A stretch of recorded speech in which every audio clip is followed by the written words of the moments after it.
नमस्ते दोस्तों, हमारा नाम डॉक्टर विक्रांत सिंह तोमर है। Project self incorporation USA, Bharat, United consciousness और तपन चौरे फाउंडेशन की तरफ से आप सभी का स्वागत है। दोस्तों, हम योग सूत्र सीरीज का अध्ययन कर रहे हैं और आज 64वां सेशन। आज हम सूत्र 19 का अध्ययन करेंगे और ये सूत्र तीसरे अध्याय विभूतिपात का एक हिस्सा है। आप सभी की भावनाओं का ध्यान रखते हुए, भारत पाकिस्तान मैच को ध्यान में रखते हुए आज का सेशन हम लोग 7:30 बजे समाप्त कर देंगे।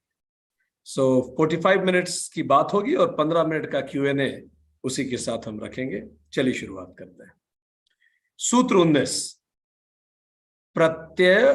प्रत्ययस्य परचित्त ज्ञानम, दूसरों की चित्त वृत्ति के संयम करने से उसके चित्त का ज्ञान हो जाता है। क्या तात्पर्य है इस बात का? प्रत्यय का अर्थ है मन की वृत्तियां, जो मन में चलता है। तो दूसरों के मन की वृत्तियों पर संयम करने से उनके चित्त में क्या चल रहा है इसका भी ज्ञान हो जाता है। बहुत अनुपम ये सूत्र है। आप एक ट्रेन में बैठे हैं, आपको कैसे पता लगेगा कि आपकी ट्रेन चल रही है या दूसरी ट्रेन चल रही है? कई लोगों के साथ ऐसा हुआ, हमारे साथ भी कई बार होता है कि एकदम से कंफ्यूजन हो जाता है कि उनकी ट्रेन चल रही है, हमारी ट्रेन चल रही है। तो क्या करना होता है उस केस में? हम खिड़की की दूसरी ओर देखते हैं और जब हम पाते हैं कि सब कुछ रुका हुआ है, स्थिर दिखता है, तो हम समझते हैं कि दूसरी ट्रेन चल रही है। इसी तरह जब हम स्थिर होते हैं, हमारा मन स्थिर होता है, अंदर हलचल नहीं होती, तो हमें दूसरों के मन को हम महसूस कर पाते हैं। यह सूत्र यह कहता है कि जब हम किसी दूसरे की चित्त की वृत्ति पे संयम करते हैं तो उसके मन में क्या चल रहा है यह पता पड़ जाता है। भारत के ऋषि मुनि मनीषी जब भी किसी व्यक्ति का ध्यान करते थे, उसके मन की सारी हलचल, उसके मन के सारे विचार उन्हें पता पड़ जाते थे। और ये कोई बड़ी कठिन बात है भी नहीं। आज भी ऐसे कई ऋषि मुनि हैं, आप उनके समक्ष जाएं तो उन्हें पहले से ही पता होता है आपके मन में क्या चल रहा है। इसकी टेक्नोलॉजी क्या है, ये कैसे होता है? इसकी टेक्नोलॉजी ऋषियों ने कहा, जब आप दूसरे के चित्त पे ध्यान केंद्रित करते हैं, धारणा ध्यान समाधि संयम केंद्रित करते हैं, तो हम उसके चित्त में क्या चल रहा है जान सकते हैं, दूसरे के मन को महसूस कर सकते हैं। जनरली ये हमारे अनुभव में नहीं आता क्योंकि हमारे खुद के अंदर बहुत हलचल होती है, हम खुद ही बहुत परेशान होते हैं। तो हम दूसरों के मन के प्रति संवेदनशील कैसे हो पाएंगे? शर्त यह है कि हमारा मन बिल्कुल शांत रहे, तभी तो हम दूसरों पर ध्यान केंद्रित कर पाएंगे।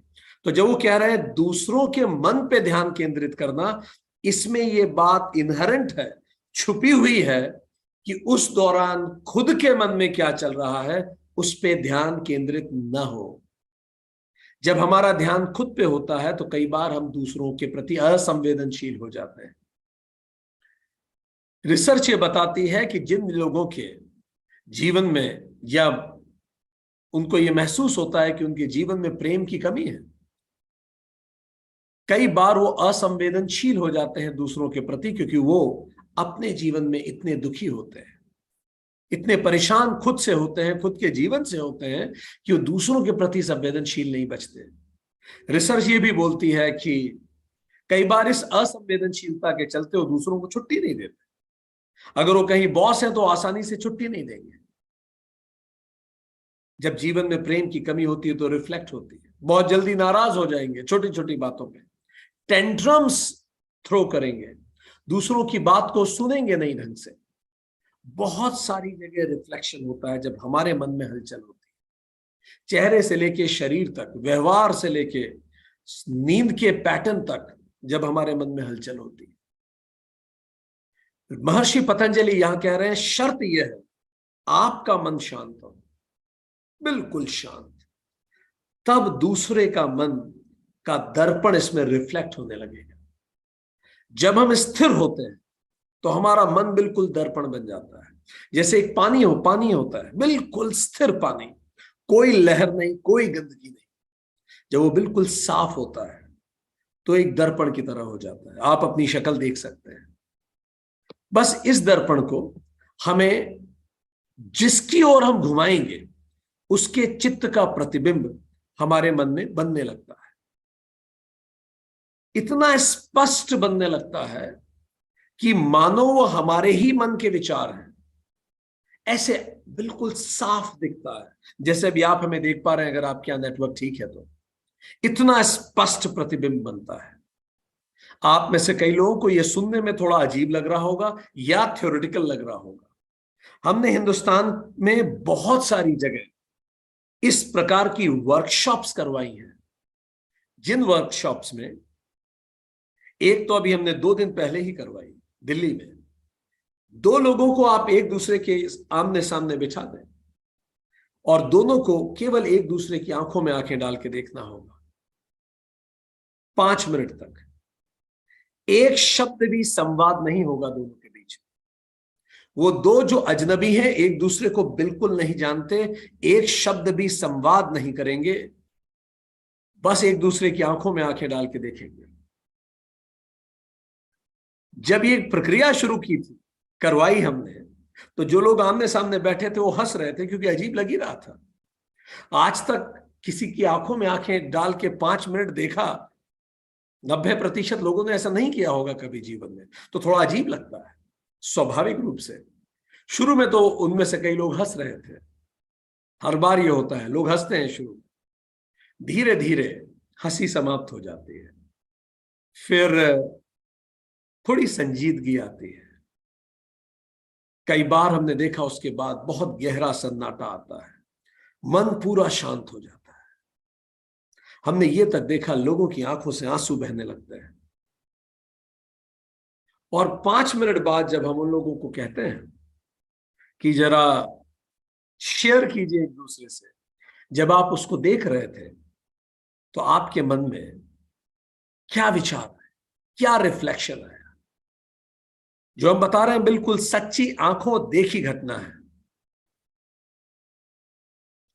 तो एक व्यक्ति ने दूसरे को कहा कि मुझे इसकी आंखों में भैंस नजर आई।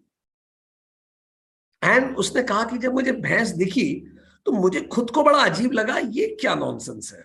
हम दिल्ली गुड़गांव जैसे मेट्रो में बैठे हैं और मुझे इसकी आंखों में भैंस दिख रही है, इसलिए मुझे हंसी हंसी आ रही थी। पर जब बाद में मैंने उस व्यक्ति से चर्चा की तो वो व्यक्ति, उसने शेयर किया कि हालांकि मैं एक बड़े पद पे हूं, अधिकारी हूं, पर मैं एक गांव से आता हूं और हमारे गांव में, हमारे घर में बहुत सारी गाय और भैंस पाली जाती है। मैं एक भैंस से बहुत ज्यादा अटैच था, बचपन से मैंने देखा था उसे, युवा अवस्था से देखा। कुछ दिनों पहले उसकी मृत्यु हो गई, तो मन में थोड़ा दुख रहता है कि मैं देख भी नहीं पाया उसे फिर कभी, जिसका दूध पी के बड़ा हुआ एक तरह से। आपके मन में जो चलता रहता है वो आपकी आंखों में दिखता है।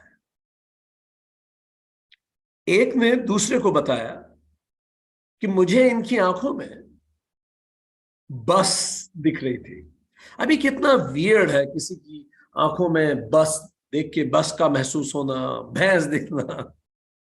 तो उस महिला ने उत्तर दिया जब बाद में इन लोगों ने शेयरिंग करी कि मैं जनरली मेरे बच्चे को स्कूल से लेने खुद ही जाती हूँ लंच ब्रेक में, पर चूंकि आज मैं सर के ट्रेनिंग प्रोग्राम में आई हुई हूं तो इस कारण मैं बच्चे को लेने नहीं जा पाई, मैंने किसी और को भेजा है। और अभी ये सेशन अटेंड करते समय मैं सोच रही थी कि उस व्यक्ति ने बच्चे को लाया होगा कि नहीं लाया होगा। मैं सोच रही थी एक बार मैसेज करके चेक कर लूं या घर के वीडियो में देख लूं कि वो आ गया कि नहीं आ गया। और सर ने एकदम से एक्सरसाइज करा दी तो मैं कर ही नहीं पाई है। पर उसकी आंखों में दिख रहा था। आपकी आंखों में आपका पूरा जीवन तैरता है। इसीलिए हम किसी भी व्यक्ति की आंखों में नहीं देख पाते। आंखों में जब आप देखते हैं तो एक्चुअली आप उसके जीवन में उतरना शुरू कर देते हैं। इसीलिए आपने देखा होगा किसी की भी आंखों में अगर आप देखें तो व्यक्ति असहज हो जाता है, क्योंकि आंखों में देखना एक्चुअली उसके जीवन में उतरने जैसा है। आप अगर किसी को एक पल किसी की आंखों से आपकी आंखें मिले तो स्वाभाविक है, उसको आप कहते हैं आंखें मिली मेरी। पर अगर आप कुछ पल उसकी आंखों में देखते रहे, कुछ ही पल, आप 1 सेकंड से ज्यादा ही देख लें, केवल 2 सेकंड आप उसकी आंखों में देखें, उसे समझ में आ जाएगा ये ऑर्डिनरी देखना नहीं। कितने लोग इस बात को रिलेट कर पा रहे हैं? जैसे ऐसे बैठे बैठे किसी से आंखें मिलती हैं तो 1 सेकंड में हम आंख हटा लेते हैं, ये स्वाभाविक है। पर अगर आप किसी को देखें और 2 सेकंड तक लगातार देखें, करके देखिएगा, तो उसे समझ में आएगा ये ऑर्डिनरी देखना नहीं है। और जहां आपने 4 सेकंड से ऊपर किसी की आंखों में देखा, अब वो असहज होने लगेगा, वो परेशान हो सकता है, क्योंकि 4-5 सेकंड के बाद जब आप किसी की आंखों में देखते हैं तो आप उसके जीवन में उतरना शुरू कर देते हैं। ये ऑर्डिनरी देखना नहीं है, ये किसी को भी परेशान कर सकता है, खास तौर पे उसको जो नहीं चाहता कि आप उसके जीवन में उतरे। आंखों में आंखें डाल के देखना, इसीलिए आंखों को जब लोचन कहते हैं, और जो व्यक्ति नियत समय से ज्यादा आंखों में डाल के आंखें देखे उसको लोकल भाषा में, अपभ्रंश भाषा में लुच्चा कहते हैं। लुच्चा शब्द लोचन से बना है, उसका शाब्दिक अर्थ यही है, बगैर अनुमति किसी की आंखों में ज्यादा देर तक आंखें डाल के देखना, बिना उस व्यक्ति की अनुमति के बिना। यह उसके जीवन में हस्तक्षेप है, यह अनुचित है, क्योंकि वो असहज हो जाएगा। पास्ट लाइफ रिग्रेशन में ये आंखें एकमात्र जरिया होती हैं ये पहचानने का कि क्या उस व्यक्ति से आप पिछले जन्म में भी मिले हैं। जब व्यक्ति पास्ट लाइफ को देखते हैं अपने मेडिटेशन में, तो हम कई बार उन्हें कहते हैं कि उस व्यक्ति को अगर आप साफ देख पा रहे हैं, उसकी आंखों की तरफ गौर से देखिए, उस आंखों में देखिए क्या उस व्यक्ति को आप इस जन्म में, वर्तमान जगत जन्म में पहचानते हैं। It is the one of the most strong way to identify the person. ये बिल्कुल जैसे कार्बन डेटिंग होती है, ये हमारी स्पिरिचुअल डेटिंग है पूरी।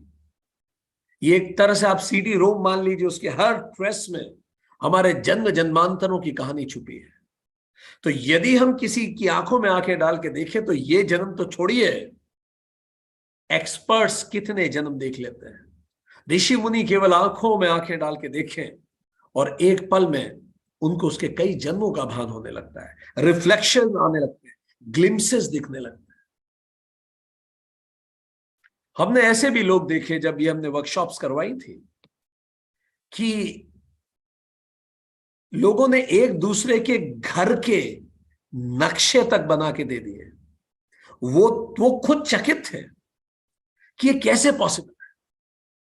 वो लोग जिन्होंने जीवन में कभी ये नहीं किया, जब वो पहली बार बैठे और उसके बाद अगर 15 ऐसी पेयर बनी, 30 लोगों की, 15-15 की 2 पेयर बना के, तो जब बाद में हमने उनसे शेयरिंग करवाते हैं तो हमें ये पता लगता है, वो खुद बताते हैं, ऑन एन एवरेज जो कुछ देखा एक दूसरे के बारे में वो 70% दूसरे व्यक्ति ने वैलिडेट किया। अभी एक व्यक्ति ने बोला उस एक इसी प्रकार की वर्कशॉप में कि मुझे आपकी आंखों में 4 लड़कियां खेत में दौड़ती हुई दिखी। तो वो जो महिला थी वो चौंक गई जब उन्होंने शेयरिंग करी। उस महिला ने कहा, मैं वास्तव में चौंक गई थी जब आपने ये कहा। हम 4 बहनें हैं और हमारे गांव के खेत में जब भी हम लोग मिलती हैं कभी, तो अभी भी बचपन की तरह दौड़ लगाते हैं, and we are very close to each other. ये दिखता है आपकी आंखों में, आपकी आंखों में आपकी परेशानियां, आपकी वरीज सब कुछ पढ़ी जा सकती हैं, बशर्ते कोई पढ़ने वाला हो। और पढ़ने वाला तो कोई तब होगा ना जब वो खुद से मुक्त हो, हम खुद ही अपने आप में इतने एंगेज्ड रहते हैं, आत्ममुग्ध रहते हैं कि जब हम किसी से मिलते हैं तो हमारा अटेंशन उस पर 15-20% होता है, ज्यादा से ज्यादा 50%। 50% हमारा अटेंशन तो हम पे ही रहता है, हम क्या सोच रहे हैं, हम उसको कैसे जज कर रहे हैं, हमारी उसके बारे में ओपिनियन क्या है, क्या मैं उससे सहमत हूं कि नहीं, क्या वो ठीक बात कर रहा है कि नहीं, कितनी सारे thoughts are engaging me, I am not focusing on him. ऋषि महर्षि पतंजलि यहां कह रहे हैं, यदि आप 100% फोकस करें तो आप उसके चित्त को जान पाएंगे। चलिए हम आपको प्रक्रिया बता देते हैं। आमने सामने होते तो तत्काल ये हम करवाते आपको, पर प्रक्रिया जरूर हम आपको बताएं। ये ना कठिन है ना अजीब है, ये स्वाभाविक होती है, ये क्षमता सब में है, और ये हमने बारंबार ये एक्सरसाइज करवाई है। उसके कुछ मेथड्स हैं। तो सबसे पहले क्या किया जाता है इसमें, आप अपने घर में इसको करके देखिए, बिल्कुल शांति से दो लोग बैठे। अच्छा, अजनबियों के साथ ये करना ज्यादा सरल होती है, क्यों? क्योंकि उसके बारे में आपको कुछ पता नहीं होता, तो आप बायस नहीं हो पाते। घर के सदस्य जिसको आप जानते हैं, आपके ऑलरेडी बायसेस हैं, कुछ भी रिफ्लेक्शन आया अब आप उसको जोड़ने लग जाएंगे, अच्छा ये इसलिए सोच आ रहा है, आप फिर रैशनलाइज करने लग जाएंगे। ये इंट्यूटिव है, इंटेलिजेंस का खेल नहीं है। इट कैन बी एनी व्यक्ति, यस, उस व्यक्ति का फिजिकल प्रेजेंस ना होना भी कोई फर्क नहीं पड़ता, वो फिजिकली हो या नहीं हो, उसके भी बियॉन्ड आप जा सकते हैं, बशर्ते शर्त वही है 100% फोकस। तो पहले क्या करते हैं इसमें, सबसे पहले स्टेप 1 ये होती है, बिल्कुल सांस अंदर बाहर करके खुद को स्थिर किया जाता है। जब आप बिल्कुल स्थिर होते हैं, कोई लहर नहीं मारते, बिल्कुल शांत होते हैं, उसके बाद भले 2 मिनट में हो, 5 सेकंड में हो, जितना आपको समय लगे, फिर आंखें खोल के सामने वाले व्यक्ति की आंखों में देखा जाता है। आंखें, हमने कहा, अंतरात्मा का आईना है, इसी में भूत भविष्य वर्तमान सब छुपा है। आंखें झूठ नहीं बोलती, वो केवल सच बोलती है। जो बड़ी बड़ी इन्वेस्टिगेटिव एजेंसीज हैं, वो इन आंखों से पता लगाती हैं आपके मन में क्या चलता है, इसकी पूरी ट्रेनिंग की जाती है। जैसे फॉर एग्जाम्पल, यदि कोई व्यक्ति कुछ कह रहा है और आपको बात पसंद आ रही है, तो ये जो आंखों का आपका ये गोल गोल ब्लैक है, इसके अंदर एक और छोटा ब्लैक सर्कल होता है, उसका कर्वेचर बड़ा हो जाता है अगर कोई बात आपको पसंद आ रही है, और अगर वो बात आपको पसंद नहीं आ रही, उसका कर्वेचर छोटा हो जाता है। ये स्पॉन्टेनियसली होता है। यदि आपके सामने कोई ऐसा व्यक्ति बैठा है जिसको आप पसंद कर रहे हैं, अपने आप आपकी आंखों के पीपल का वो जो अंदर वाला सर्कल होता है, उसका कर्वेचर बड़ा हो जाएगा, वो बड़ा हो जाएगा, फैल जाएगा, और आपको पसंद नहीं आ रहा तो वो छोटा हो जाएगा, एज इफ आंख उसको देखना ही नहीं चाहती। तो कई बार ऐसी, इससे भी पता लगता है, हालांकि आकलन का विषय है, हम जो बात कर रहे हैं वो इंट्यूशन की बात कर रहे हैं। आंखें झूठ नहीं बोलती, उसमें पूरा जीवन की खुली किताब है। तो इसलिए कोई भी व्यक्ति को जब आप थोड़ा ज्यादा समय देखते हैं तो वो असहज होने लगता है। ठीक, एक बार इस एक्सपेरिमेंट को भी करके देखिए कि जिसको आप जीवन में बेहद प्रेम करते हैं, एक बार उसकी आंखों में आंखें डाल के भी देखें। वो आपकी माता जी हो सकती है, स्पाउस हो सकते हैं, फ्रेंड हो सकते हैं, the person whom you love हो सकते हैं, दोस्त हो सकते, कोई भी हो सकता है। एक बार इस एक्सपेरिमेंट को करके देखिए, बस आमने सामने बैठ जाइए और आंखों में आंखें डाल के 5 मिनट तक जस्ट रिफ्लेक्शन होने दें। कोई लॉजिक नहीं, कोई आकलन नहीं, कोई जजमेंट नहीं, कोई ऑब्जर्वेशन नहीं, कुछ नहीं, बस साक्षी।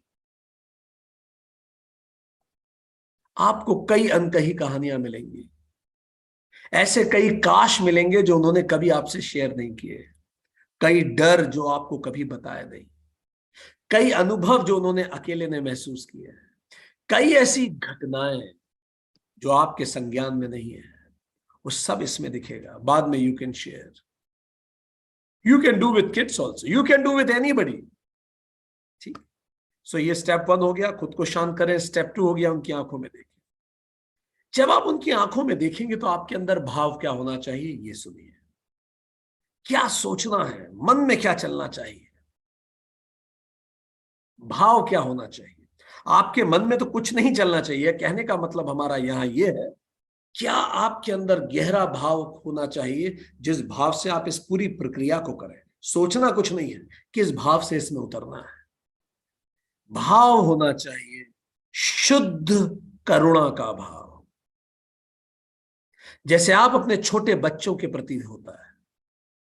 बस ये मानिए, सामने कोई भी हो, ये मानिए आपका बेटी, आपकी बेटी, आपका बेटा है, बस वैसा करुणा का। उस आंखों में कुछ ना ढूंढें, कुछ ना सोचें, कोई अनुमान ना लगाएं, कुछ जज ना करें, केवल शुद्ध करुणा से देखें। और क्या देखेंगे जब आप शुद्ध करुणा से देखेंगे, कि ये व्यक्ति भी अपने जीवन में उसी तरह से सुखों की खोज कर रहा है जैसे मैं कर रहा हूं। ये व्यक्ति भी तो अपने जीवन में वैसे ही दुखों को दूर करना चाह रहा है जैसे मैं चाहता हूं। इस व्यक्ति के तो जीवन में भी, इस व्यक्ति के भी जीवन में वो सारे उतार चढ़ाव आए हैं जो मेरे जीवन में आए। ये व्यक्ति भी कई चीजों से भयभीत होता है जैसे मैं होता हूं। ये व्यक्ति के भी जीवन में अपनी संघर्षों की कहानियां हैं जैसी मेरे संघर्षों की कहानियां हैं। पूरी करुणा से साक्षी बने रहे। जब आप ये करेंगे तो जैसे हमने कहा, शायद पहले हंसी आए, फिर मौन आएगा, फिर गहरी करुणा आएगी, और जैसे ही करुणा आई कुछ स्वतः प्रकट होगा, कुछ भाव स्वतः आएंगे। वो जो भाव आ रहे हो, ग्लिम्सेस आ रहे हो, आपको भले कुछ दिखे ना, आपको केवल वो भाव आएगा, भले कुछ भी नहीं दिख रहा है, पर जो भी भाव महसूस हो रहे हैं, जो भी रिफ्लेक्शंस आ रहे हैं, उन्हें केवल आने दें। कुछ सोचे ना उनके बारे में, सब कुछ स्वतः होने दें। केवल रजिस्टर कर, कोई आकलन नहीं, भले वो कितना ही इलॉजिकल लगे। कुछ समय बाद शायद आंख से आंसू निकलने लगे, पलक जब चाहे झपकाना चाहे आप झपका सकते हैं। सब कुछ होने दें, बस आप बने रहे। यह है स्टेप 3। स्टेप 4, अब अपनी आंखें बंद कर लें और जो कुछ भी महसूस किया है उसको संकलित करें एज इट इज। कोई तर्क नहीं, कोई एनालिसिस नहीं, कोई कनेक्शन डेवलप ना करें, बस संकलित कर लें। ये मैंने महसूस किया है, उसे वैसे ही रहने, बिल्कुल रॉ, कच्चा, जैसे भैंस, स्कूल बस, कुछ भी, एज इट इज। भले वो बिल्कुल वियर्ड लगे, कोई चिंता नहीं। नाउ स्टेप 5, अब उस व्यक्ति से शेयर करें कि आपने क्या क्या महसूस किया। उससे पूछें कि ये जो चीजें मैंने देखी हैं, महसूस की हैं, इनसे वो खुद को कैसे कनेक्ट करता है। उसके जीवन की या मन की कौन सा ऐसा पहलू है जो इन चीजों से जुड़ा है। अब उसे केवल उत्तर देने दें, आप केवल सुने। अगर आपने ढंग से किया है और वो व्यक्ति भी मदद कर रहा है तो चमत्कार होगा। आप चकित रह जाएंगे आपकी खुद की इस क्षमता के बारे में, जिसके बारे में महर्षि पतंजलि ने उल्लेखित किया है। ये क्षमता हम सब में होती है, पर हम अंदर से खाली नहीं होते। इसीलिए जब हम दूसरों की तरफ देखते हैं तो हम उनकी तरफ देखते ही नहीं, हम खुद की तरफ ही देखते रहते हैं, इसलिए वो रिफ्लेक्ट नहीं होते। अब आए सूत्र 20 पे। ये जो सूत्र 19 है, इसके लिए आंखों में आंखें डाल के देखना जरूरी नहीं है। हम आपको ये एक्सपेरिमेंट भी बताएं, ये एक्सपेरिमेंट भी हम करवा चुके हैं। किसी का एक पेन, कोई भी चीज जो उस व्यक्ति के पास 6 महीने से है, उस चीज को अपने पास हाथ में रहिए। 6 महीने से उसकी ऊर्जा उसमें चली गई।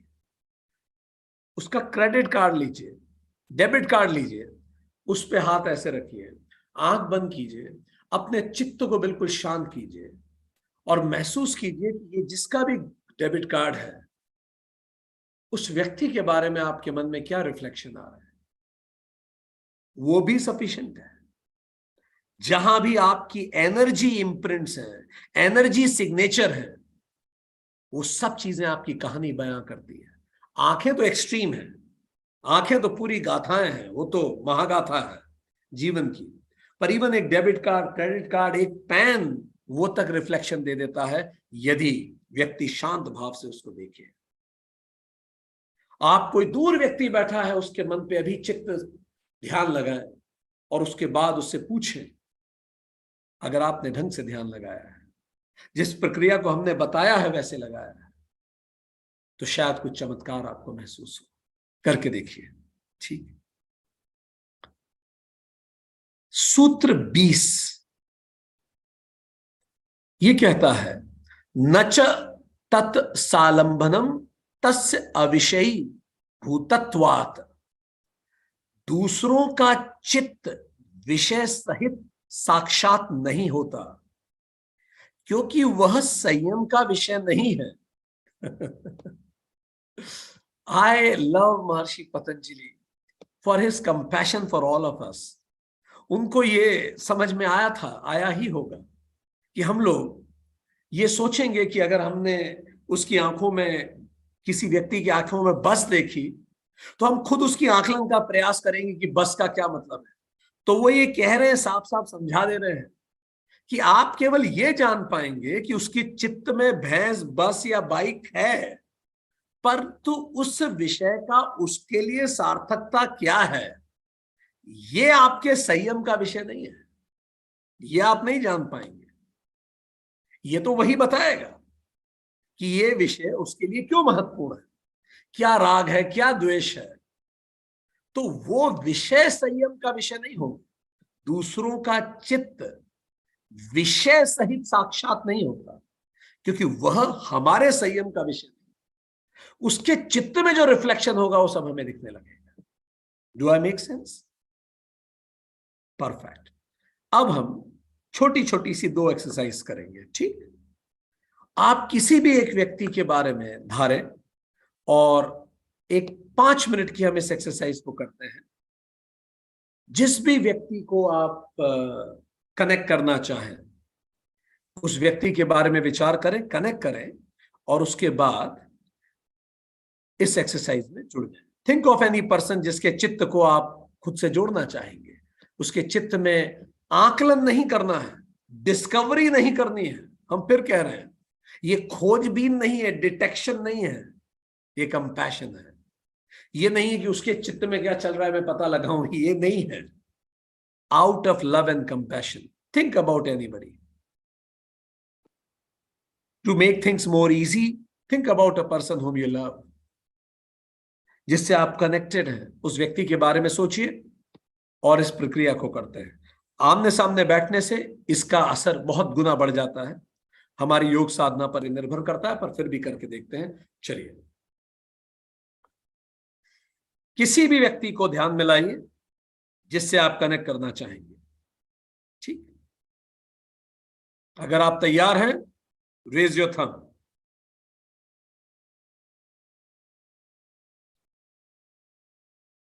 परफेक्ट। सो अब अपनी आंखें बंद कर लें, अपनी आंखें बंद कर लें और एक गहरी सांस अंदर की ओर लें। सांस बाहर छोड़ें, एक और गहरी सांस अंदर लें और फिर सांस बाहर छोड़ें। मन को पूरी तरह स्थिर कर लें, पूरा स्थिर। अपने मन को बताएं कि ऐसी कई चीजें हैं जो मेरी प्राथमिकताओं में हैं, पर आने वाले मात्र 5 मिनट के लिए मैं अपना पूरा ध्यान इस विषय पर केंद्रित करूंगा। मुझे शक्ति दीजिए। बहुत अच्छा।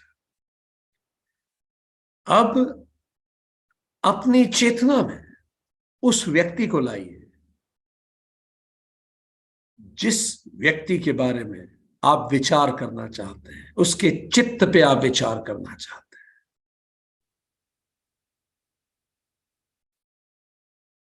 और अब अपना पूरा ध्यान उस व्यक्ति के बाहों के मध्य में, भ्रू मध्य में लगा दीजिए। उस व्यक्ति की तीसरी आंख पे अपना पूरा ध्यान केंद्रित कर दीजिए।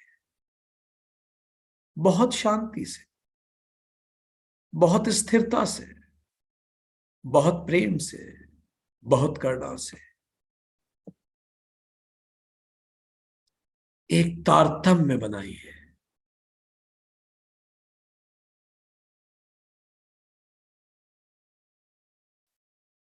पूरा ध्यान उस व्यक्ति पे केंद्रित करके शुद्ध करुणा के भाव से मानो वो व्यक्ति आपका बेटा या आपकी बेटी है, कोई छोटा बच्चा है आपका। जिस प्रेम से आप उसके बारे में विचार करते हैं, उस प्रेम से उस व्यक्ति पे विचार करें।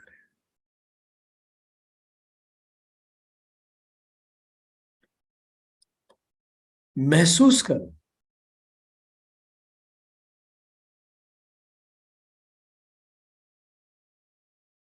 उस व्यक्ति की प्रेजेंस को। उस व्यक्ति का जीवन भी आपके ही जीवन की तरह बहुत सारे उतार चढ़ाव से गुजरा है। उसके मन में भी आप ही की तरह कई तरह के भय हैं, असुरक्षाएं।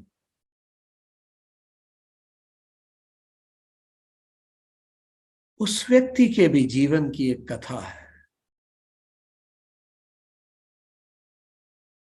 जिसमें उसका बचपन, उसकी प्रौढ़ अवस्था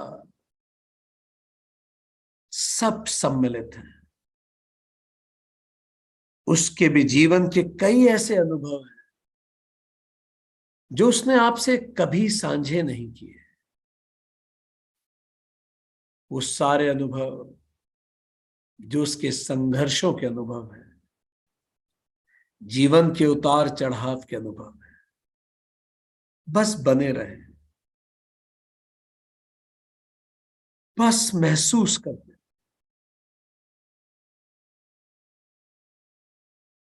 बिल्कुल करुणा के साथ, full of love and compassion.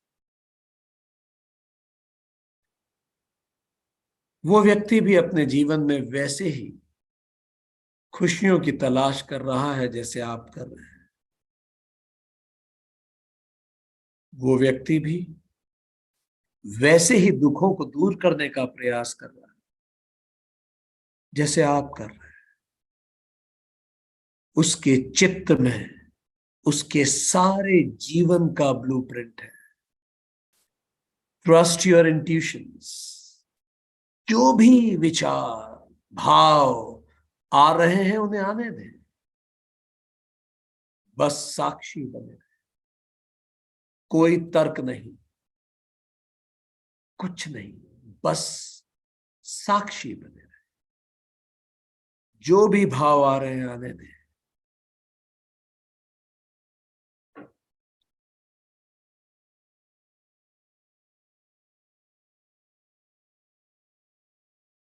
Trust your intuitions.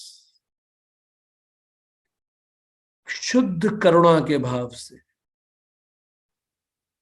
उसके चित्त को महसूस कीजिए।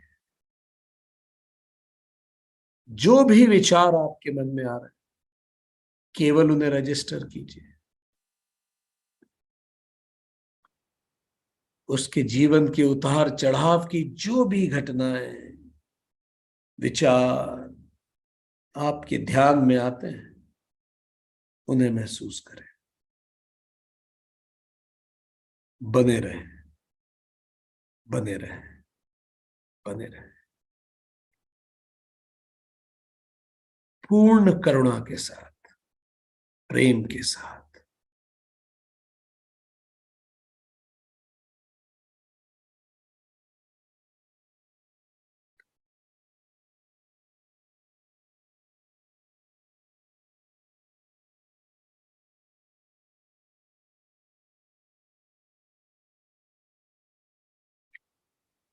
और अब अपने ध्यान को उस व्यक्ति से वापस अपनी ओर लाइए और जो कुछ चीजें आपने महसूस की हैं उनको संकलित कीजिए, उनका संकलन करें। कोई लॉजिक नहीं, कोई कनेक्शन नहीं, बस एक बार संकलित कर लें।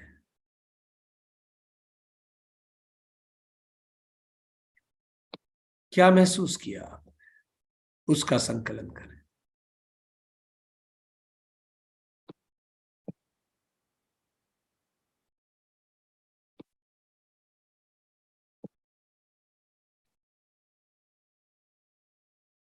ये जो भी चीजें आपने संकलित की हैं, इनको बाद में कहीं लिख लीजिएगा और उस व्यक्ति से जब संवाद हो तो बात करके देखिएगा। समय की कमी से हमने इसको शॉर्ट किया है।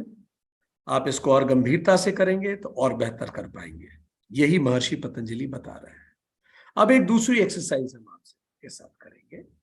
इस एक्सरसाइज में हम आपके ऑब्जेक्ट बनेंगे। ओके, आपको यह करना है, हम भूल जाइए कि हम विक्रांत सिंह तोमर हैं, हम कोई भी व्यक्ति हो सकते हैं, हम सतीश हो सकते हैं, हम रमेश हो सकते हैं, हम कुछ भी हो सकते हैं। ठीक, आपको पूरी बैच को हमसे 8 प्रश्न पूछने हैं। वो आप लिख के भी पूछ सकते हैं, बोल के भी पूछ सकते हैं। और 8 प्रश्नों के बाद आपको पता लगाना है कि हमारी सिचुएशन क्या है, हमारे मन में अभी क्या चल रहा है। ठीक है, या what is it my situation right. क्योंकि किसी की मदद करने के लिए सबसे पहले जरूरी है कि हम उससे कनेक्ट करें। ठीक, तो आप हमसे कोई भी 8 प्रश्न पूछ सकते हैं और 8 प्रश्नों के बाद you need to guess what is my situation. ठीक है, चलिए शुरू करते हैं। So who will begin? Anybody can ask me any question. आपको उन 8 प्रश्नों के बाद यह पता लगाना है what is my situation. I am not Vikrant Singh Tomar, I can be anybody at all in this world. आप बस में जा रहे हैं, आपके को पैसेंजर हो सकते हैं, हम कोई भी हो सकते हैं। ठीक, चलिए। So you need to guess what is my situation. Situation means I am in some situation. Fine, I can be anybody. Ask me questions. After 8 questions, you need to guess what is my situation. I can be anybody. Yes, first question. Okay, तो रोहित जी पूछ रहे हैं, at present where are you?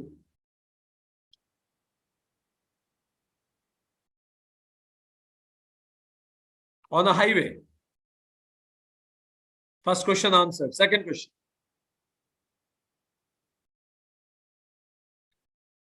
Are you away from your home? Second question. Answer is yes. Third question.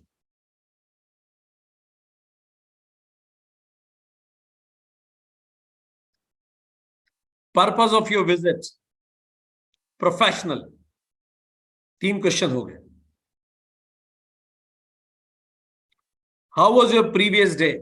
Fourth question. Nice. 4 question हो गए. How are you feeling now? Fifth question, जो नीरज ने पूछा है. I am feeling right now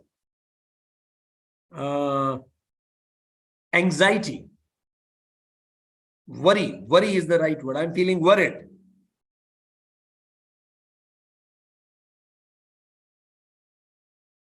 Sanya, I answered your question. That what I am feeling right now, I am feeling worried. ये हो गए 5 question, 3 question बचे हैं।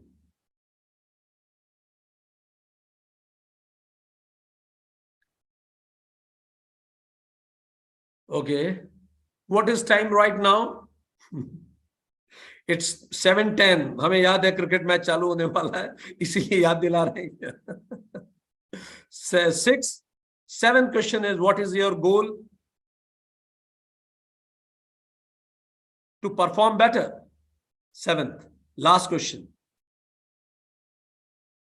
Any big achievement these days?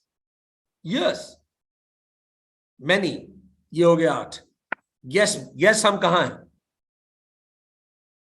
What did you get out of these questions? Anybody who could guess what is my situation? कहां है कि नहीं? What is my situation? क्या पता लगा आपको इन सब क्वेश्चन से?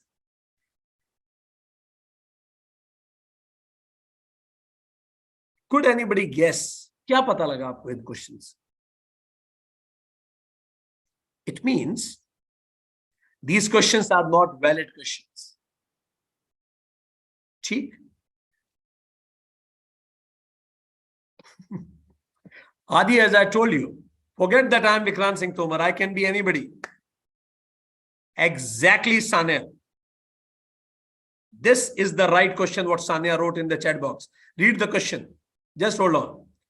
You are worried about your network as you are on highway. Is it a question? Acha, she is guessing. No, it's wrong. Look, why Sania asked this? Sania, can you tell me, why did you ask this question? Can you write in the chat box? Okay, Satish ji said, Satish ji had a question. Just hold on. To whom you love the most? My mother. Perfect. So I answered all the questions. Good. You are worried about your network. No, that guess is wrong. You are doing good, but suddenly you have got some trouble. That guess is inexact. So not appropriate. Good. अब हम आप सभी को एक मौका और दे रहे हैं, ठीक है? एक मौका और दे रहे हैं. Guess my situation. It's a hypothetical situation. It's not the actual situation, but I thought of a hypothetical situation. Now you need to guess. अब फटाफट क्वेश्चन मत पूछिएगा. पहला एक व्यक्ति क्वेश्चन पूछेगा, हम आंसर देंगे, फिर दूसरा टाइप कीजिएगा. चलिए, giving you one more chance, all of you. Quick, guess my situation. Are you in a happy mood? First question. Satish ji asked. Answer is no. First question I have answered. Second question, write down. Satish ji ने पहला question पूछ लिया है. अब दूसरा question. Perfect.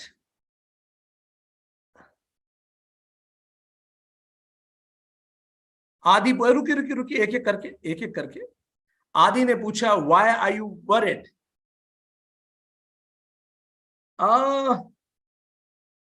I think the reason of my worry is I'm feeling that I should not fail to deliver. I answered you, Adi. Third question. How your life is going on? Third question. Nice. But not right now. 3 question हो गए. चौथा question पूछिए.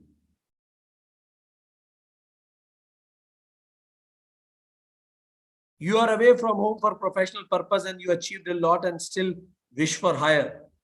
दीप्ति जी, अगर ये आपका gas है तो answer is wrong. चलिए, what have you achieved? Is it work related? The answer is yes. 5 question हो गए. What have you achieved? A medal last year. 6 question हो गए.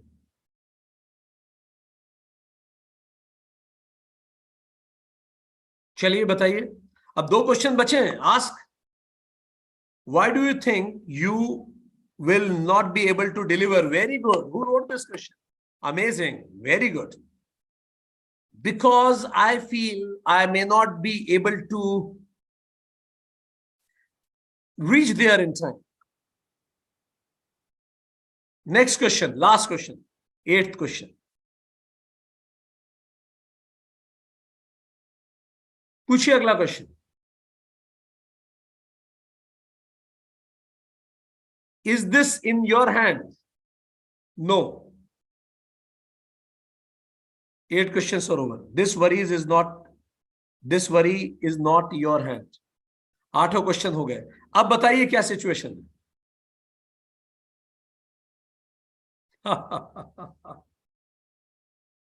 चलिए अब रुक जाइए, रुक जाइए, रुक जाइए, रुक जाइए, रुक जाइए, रुक जाइए। अच्छा हाँ, जो जो गैस करना चाहें सब कर सकते हैं, भले यहां लिखिए। अब नोटिस कीजिए, इस पूरे कॉन्वर्सेशन को पढ़िए।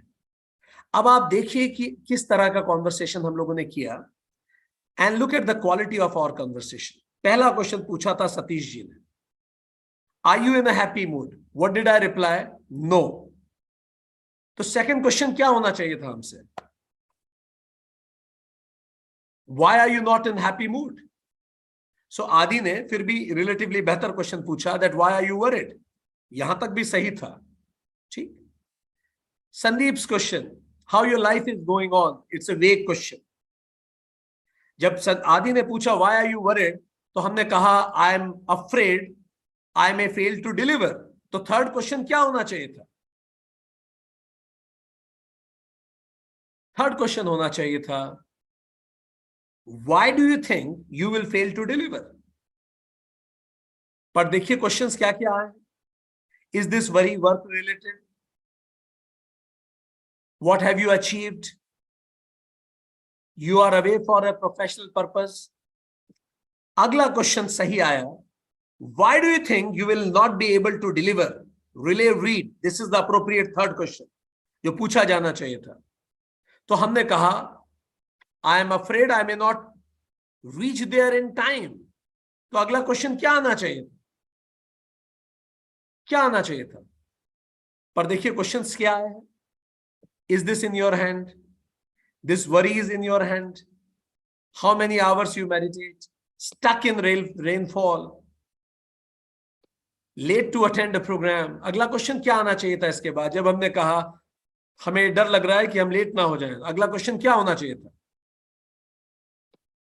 बताइए। एग्जैक्टली दीप्ति।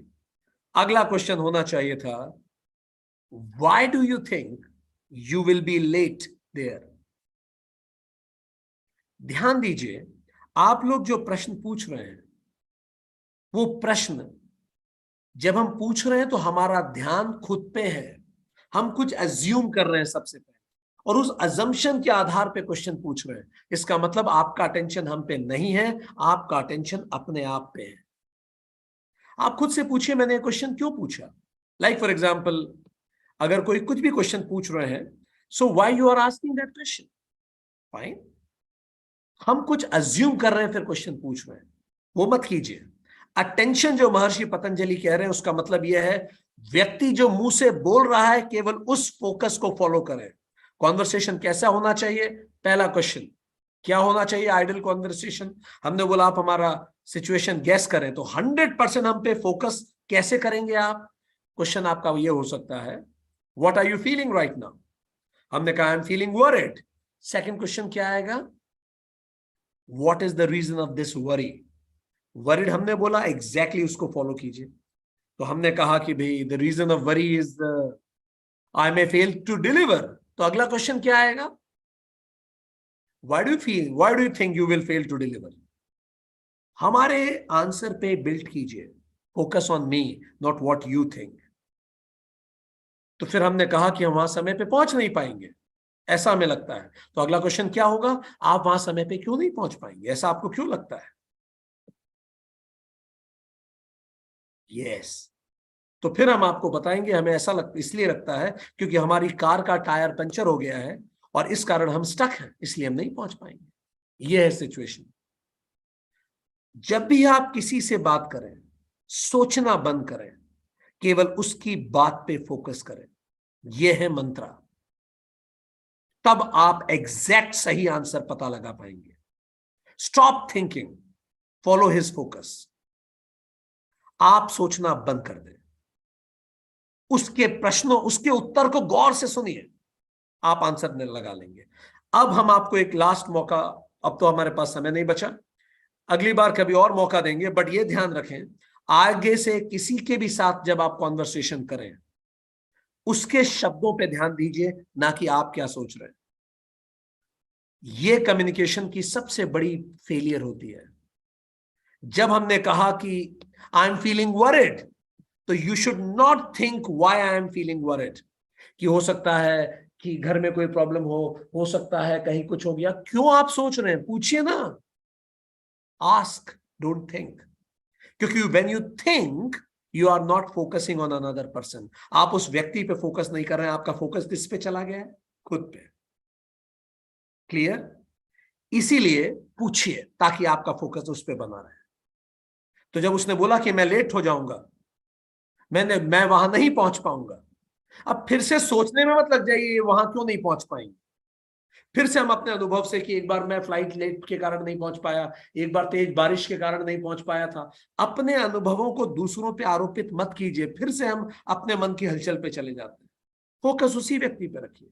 उसने कहा मैं लेट हो जाऊंगा, या मैं डिलीवर नहीं कर पाऊंगा। क्यों नहीं कर पाएंगे आप डिलीवर? स्पेसिफिक रहिए और पूरा फोकस सामने वाले पे रखिए। तो महर्षि पतंजलि हमें समझाने की कोशिश कर रहे हैं, जब आप फोकस पूरी तरह से सामने वाले को देते हैं, तब अपने आप उसके मन की बात आप समझ जाते हैं। ठीक? ऑर्डिनरी कम्युनिकेशन में भी आप करना चालू करेंगे, आप देखेंगे आपकी ट्यूनिंग किसी से भी बहुत अच्छी हो जाएगी। बस एक काम कीजिए, सोचना बंद कीजिए, पूछना चालू कीजिए उससे। वो खुद आपको बताएगा वो क्या सोच रहा है। आप अज्यूम करना बंद करें। ठीक? सो आज के लेसन से हमने क्या सीखा? First, have compassion for everybody. सभी के लिए कंपैशन रखें। दूसरा, नेवर जज एनीबडी। हर व्यक्ति उसी उतार चढ़ाव से गुजरा है। अगर आप जज करेंगे, उसके मन की बात कभी नहीं कर पाएंगे, समझ पाएंगे। We all are one. Lesson number 3, हम सब एक जैसा ही जीवन जी के आते हैं। बस किसी के जीवन में ज्वार भाटा कभी आता है, किसी के जीवन में कभी आता है, इसलिए नेवर जज anybody. Fourth, all are good. हम सब अच्छे होते हैं। जैसे हम हमारे बच्चे को जब देखते हैं, हमें उसमें कितना प्रेम और करुणा होती है। वो गलती भी करता है तो भी हमें उसमें संभावना दिखती है कि वो अच्छा कर लेगा। Point number 5, we all have a bigger life plan. हम सबका एक बड़ा लाइफ प्लान है, उससे हम होके गुजरते हैं, और ये सारे उतार चढ़ाव आते हैं जीवन में। Lesson number 6, 100% attention. कोई जब बोलना आपसे चालू करे, आप ये मत सोचिए कि ये इसका क्या मतलब होगा। आप जहां आकलन में फंसे, वहां आपने उसे खो दिया। क्योंकि आकलन का मतलब है आपका अटेंशन उस पे नहीं है, अपने जीवन के अनुभवों को पिरो के उस पे आरोपित करने पे है। और यही हम गलती करते हैं। इसीलिए पिता और पुत्र में संवाद नहीं हो पाता ढंग से कई बार। क्यों? क्योंकि पिता के पास इतना अनुभव है कि वो उन अनुभवों को आकलन करके बच्चे पे आरोपित करता है, और बच्चे को लगता है ये मेरी प्रॉब्लम ही नहीं समझ रहे। कई बार लोग समाधान देना चालू करते हैं, कोई बात नहीं, अगर आपको प्रॉब्लम है यू विल डू वेल, पर आपको ये पता ही नहीं है हमारी प्रॉब्लम क्या है, तो आप सोल्यूशन कैसे देंगे हमें? इसीलिए जब हम किसी को सोल्यूशन देते हैं, वो व्यक्ति कहता है नहीं आप मुझे नहीं समझते। सुशांत सिंह राजपूत के आसपास कितने सारे प्रेम करने वाले लोग थे, पर शायद उन्हें महसूस हुआ होगा कि कोई उन्हें नहीं समझ पाएगा उस लेवल पे। व्यक्ति अकेला रह जाता है, कारण हम अपने से इतने भरे होते हैं। इसलिए आज से ध्यान दें, जब भी आप किसी संवाद में हो, सोचना बंद करें, पूछना शुरू करें, अटेंशन उस पर दें। Lesson number 6। Lesson number 7, follow उस व्यक्ति का, उसका फोकस फॉलो कीजिए। कैसे पता लगेगा उसका फोकस क्या है? वो बता रहा है, हर आंख बताना चाहती है। क्या आप सुनने को तैयार हैं? हम कह रहे हैं हम वरिड हैं, तो पूछिए ना वाई यू आर वरिड। सोच क्यों रहे हैं आप, क्या चिंता हो सकती है? हमने बोला कि शायद हम परफॉर्म ना कर पाए, क्यों कंटेम्पलेट कर रहे हैं, क्या क्या कारण हो सकते हैं हम परफॉर्म ना कर? पूछिए हमसे। Follow my focus. कैसे पता पड़ेगा हमारा फोकस क्या है? किसी भी संवाद में हम कौन से शब्द यूज कर रहे हैं, पूरा अटेंशन शब्दों पे रखिए, और उन्हीं शब्दों से अगले प्रश्न को बनाइए। लेसन नंबर 8, लीडिंग क्वेश्चंस पूछिए। लीडिंग क्वेश्चंस कैसे होते हैं? जो हमें बोलने के लिए प्रेरित करें, इससे आप उसके मन की बात जान पाएंगे। जैसे लीडिंग क्वेश्चन, आप क्यों नहीं पहुंच पाएंगे? हम बोलेंगे आपको क्यों नहीं पहुंच पाएंगे, क्योंकि हमारी कार का टायर पंचर है। आपको तुरंत समझ में आ जाएगा।